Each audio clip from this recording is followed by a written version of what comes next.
Hi అండి. కత్తికి రెండు వైపులా పదునుందులేవే, నువ్వే పనైనా చేసుకుంటావు, ఏదైనా చేసుకుంటావు అంటారండి. నిజమేనా? కత్తికి రెండు వైపులా పదునుంటుంది అంటారు.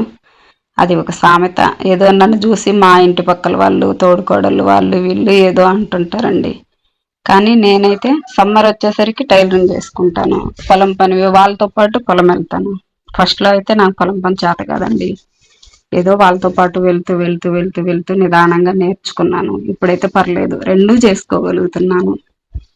ఆ, దాదాపు నేనైతే ఎక్కువగానే మిషనే కుడుతుంటానండి. బట్టలే కుట్టుకుంటుంటాను. ఇంట్లో కూర్చొని రోజుకు 4-5 జాకెట్లు కుట్టుకున్నా చాలు అన్న ఉద్దేశంతో అవే కుట్టుకుంటుంటాను. కానీ ఒక 4 సంవత్సరాల నుంచి ఇంకా కంప్లీట్ గా టైలరింగ్ చాలా వరకు తగ్గించేసానండి. ఇది వరకు పర్ డే 10 జాకెట్లు కంప్లీట్ చేస్తేనే మిషన్ దిగేదాన్నండి. కానీ ఇప్పుడంతా కుట్టలేను, కుట్టేది లేదు. నేను దాదాపు మిషన్ కుట్టబట్టి 14 సంవత్సరాలు అవుతుందండి. ఇప్పటికి 14 సంవత్సరాలు బాగా జాకెట్లు కానీ, డ్రెస్సులు కానీ, ఫ్రాక్స్ కానీ అన్నీ ఆల్మోస్ట్ అన్నీ కుడతాను. 14 సంవత్సరాల నుంచి కుట్టి కుట్టి కుట్టి ఒక 3 సంవత్సరాల నుంచి చాలా వరకు తగ్గించేసానండి. రోజుకు 2, 3, 4 ఇంకంతకు మించి ఇంకైతే ఎక్కువ కుట్టట్లేదు.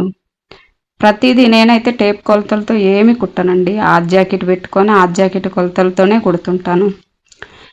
చేతి వేళ్లతో కొండ గుర్తులతోనే కుట్టుకుంటాను. కానీ పర్ఫెక్ట్గా సరిపోతాయండి. ఇప్పుడు నేను కట్ చేసే జాకెట్ వచ్చేసి 42 సైజు. ఈవిడ మరీ పిసినారండి. అస్సలు లైనింగ్ సరిపోదండి. మీటర్ లైనింగ్ తీసుకురమ్మని ఎన్నోసార్లు చెప్పానండి. కానీ తీసుకురాదు. మా 70-80 పాయింట్లే తెస్తుంది. నాకైతే చిరాకు పుట్టిద్దండి కుట్టాలంటే. అసలు మామూలుగా చిరాకు పుట్టదు. 70 పాయింట్లు ఏం సరిపోయిద్దండి. ఆవిడ ఉండేది 42 సైజు. చూడండి, అసలు అతుకులేసి కుట్టాల్సి వస్తుంది జాకెట్. అసలు చాలా టైం తీసుకుంటుందండి. ప్రతిదీ అతుకులేసుకోవాలంటే ఎంత చిరాకు ఉంటుందో చూడండి. ఇంకా చిరాకు పుట్టిద్ది. ఇంకా మన దగ్గరికి వచ్చిన తర్వాత ఇంకా డైలీ కస్టమర్ అయినప్పుడు ఇంకా తప్పదుగా ఎట్టో కట్టు కుట్టాలి. అతుకులో అవో ఇవో ఏదో ఒకటేసి కుట్టుకుంటూనే ఉండాలి. కుడితేనే మనకి 10 రూపాయలు చేతికి వచ్చేది. లేకపోతే మనం ఏం చేసేదానికి? ఊరికే కూర్చోవాలంటే కూర్చోలేం కదా పని చేసే వాళ్ళని. పొద్దున్నే లేచి పిల్లల్ని స్కూల్కి పంపించుకొని, ఒక గేదె ఉంది దాన్ని పాలు తీసుకొని అన్ని పనులు చేసుకొని కంప్లీట్ చేసుకున్న తర్వాత ఉదయం 9 గంటలకల్లా మిషన్ ఎక్కుతానండి. 9 గంటలకల్లా మిషన్ ఎక్కితే సాయంత్రం 4 గంటల వరకు కుట్టుకుంటుంటానే ఉంటాను. కుట్టేదంతా ఒక ఎత్తు అయితే, కుట్టిన తర్వాత చేతి పని చేయాలంటే ఇంకా అస్సలు ఎవరన్నా ఉంటే బాగుండు చేతి పని చేయడానికి అనిపిస్తుందండి.